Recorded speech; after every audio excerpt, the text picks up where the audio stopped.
Ating channel, Jitrick TV. Nandito na naman tayo sa ating mga tutorial about glass and aluminum installation at sa mga presyo.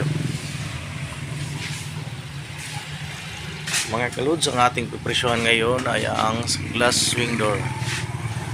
Kita nyo sa video natin. Tinted brown glass and analog frame.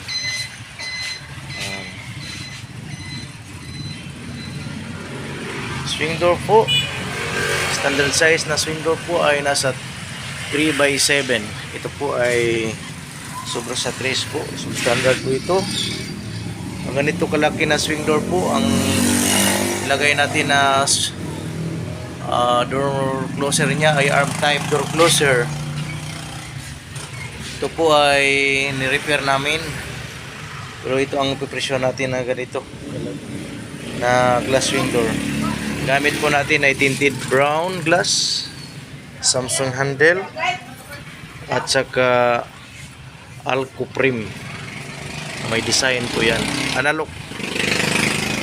Ang ganitong klase po, sa presyuhan natin ay nagkakahalaga po ng 8,900. Kasama na po yung installation natin. Ito lang po ang update natin ngayon sa ating mga presyo ng ating glass and aluminum works.